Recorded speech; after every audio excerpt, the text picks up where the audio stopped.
All right, guys, the front end's all painted. Obviously, I got to put it back together.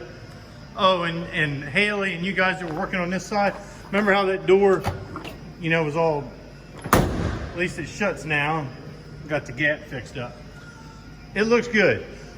I'm just filming a little bit right here. You see, I've got this thing backed in to the prep station. This is going to be a job now.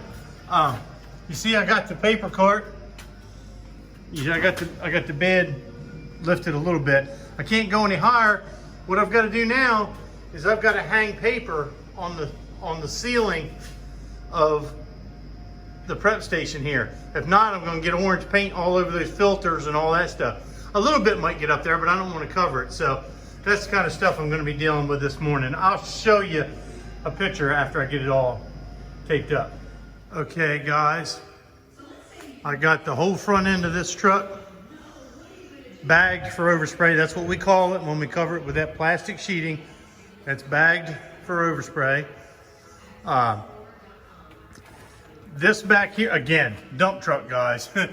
I'm going to have to stand on this thing, and I'm going to have to adjust the paint gun to a real narrow pattern to be able to get to the center on this side. The other side I'll have a ladder set up and I'll be able to get to it. I just covered this up to keep the orange overspray off of that. Again, dump truck, guys. The back section covered with plastic as best as possible. Okay, now this is going to be fun. I was going to do this in a couple sections, but it's really no need to. I'm going to go ahead and bite the bullet and paint this whole thing at one time.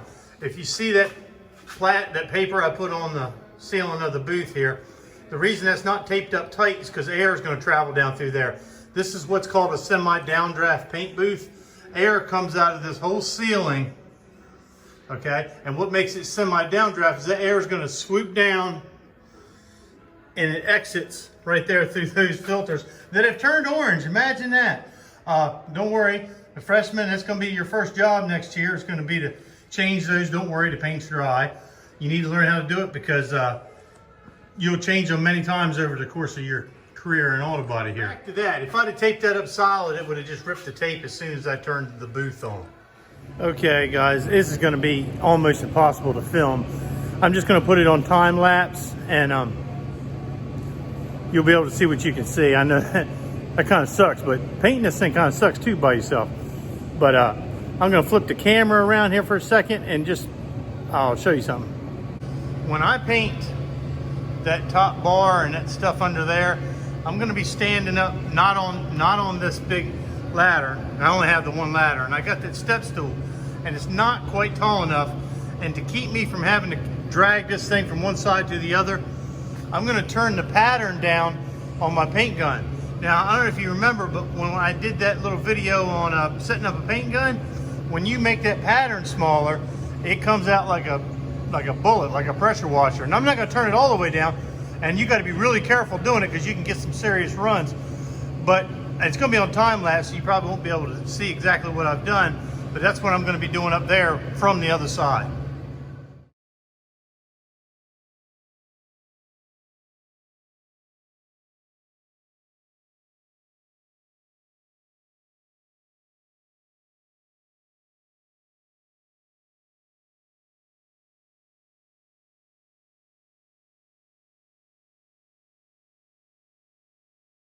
Okay, guys, there's one coat. I don't know how much you can tell from that time lapse, but that's a job. Now what I got to do is I've actually got to clean the paint gun and mix more paint up.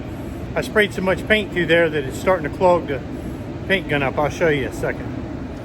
See, it's starting to clog the holes up on paint. I just sprayed almost a half a gallon of paint through there in one shot.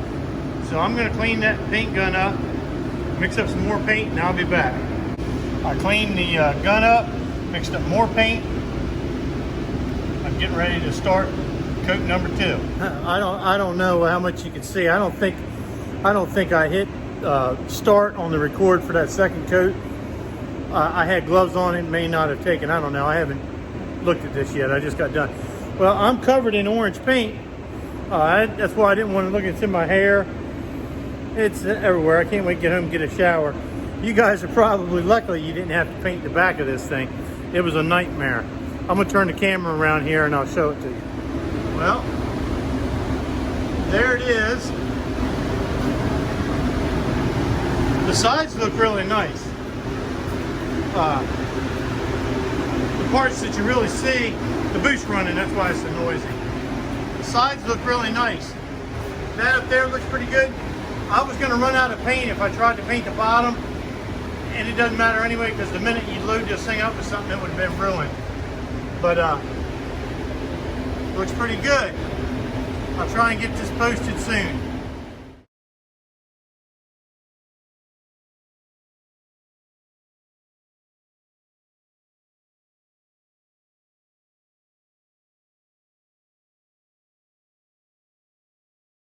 Well, guys, there it is. It's getting chrome wheels put on it.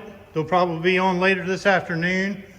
That'll make a big difference, but she's all put back together. The front bumper's not on because I'm the only one in here, and I don't want to scratch that paint up putting it on by myself. So when the owner comes, we're going to set it up there. He's going to give me a hand setting it up there. But Ryan, Haley, Chase, and Anthony, you should be proud of the work you did. I'm sorry you didn't get to paint it, but we'll get to do some more next year.